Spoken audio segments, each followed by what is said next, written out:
Hey guys, welcome back to the channel. Today, this video is about the latest update rolled out for the beta and dev channels of Windows 11, first talking about the beta build, for version 23H2, build 22635.5090, KB 5053649.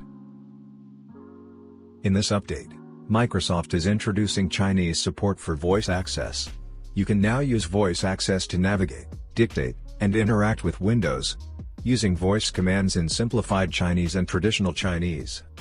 There are some fixes in this update, like fix the issue causing Windows tools related apps to be broken out into folders, instead of being in one single app.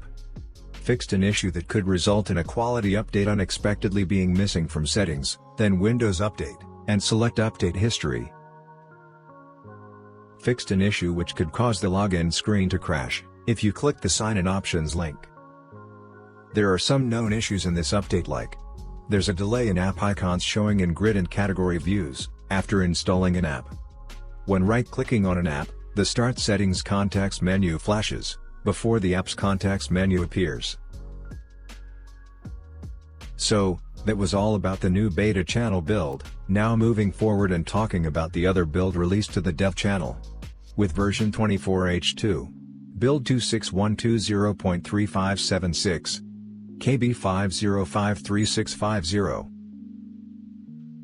In this update, on Snapdragon-powered Copilot Plus PCs, Microsoft is introducing the ability for you to speak more flexibly while giving existing commands in voice access.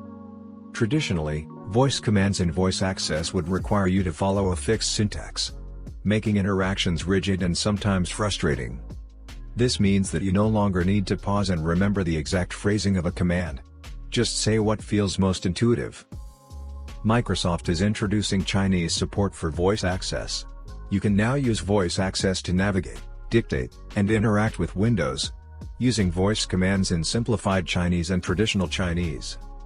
There are some fixes in this update, like fixed an issue causing the See More three-dot menu in the command bar to open in the wrong direction for some resolutions.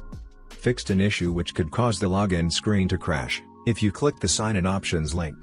Fixed an issue causing an unexpected amount of extra space at the top of Sound and a couple of other pages. Fixed an issue that was causing some insiders to unexpectedly see a message saying a send to OneNote driver for printing wasn't working. Fixed an issue where non-admin users couldn't uninstall printers that they had added. There are some known issues in this update, like when joining the dev or beta channels on Windows 11, version 24H2, you will be offered build 26120.3360. After installing the build, you will be offered the most recent update available. This two-hop experience to get onto the latest flight in the dev or beta channels is just temporary. The toggle to get the latest updates as they are available via the Settings app, then Windows Update is not rendering correctly and gets turned off by itself. This is just a visual issue and will be fixed in a future flight soon. If you use the option Fix Problems using Windows Update under Settings, then System, and select Recovery, you will experience an error attempting to reinstall this build. After you do a PC reset under Settings, then System, and select Recovery, your build version may incorrectly show as build 26100, instead of build 26120. This will not prevent you from getting future dev channel updates which will resolve this issue. Recall is no longer able to save new snapshots or modify settings. This will be fixed in a future flight. Some insiders may experience an issue where Recall is unable to automatically save snapshots, and the setting can't be turned on in Settings. Microsoft is working on a fix for this issue. When using Recall, make sure you update Microsoft 365 apps to the latest version, so you can jump back into specific documents.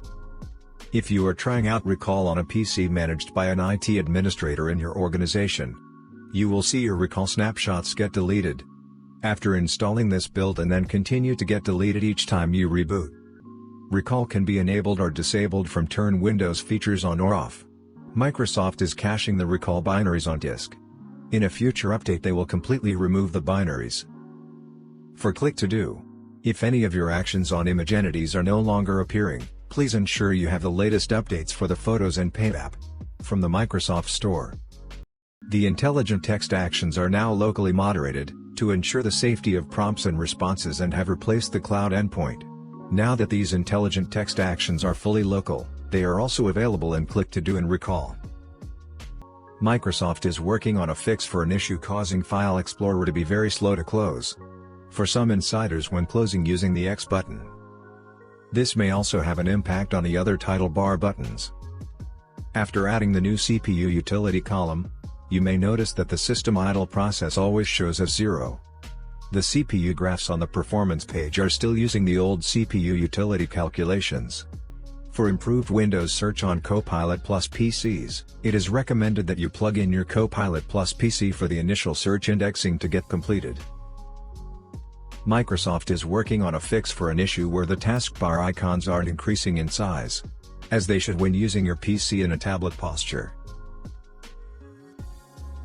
So, that was it. Hope it was useful. Consider like for the video, subscribe to the channel, and if you have any question, just comment down below. Thanks for watching and have a great day ahead.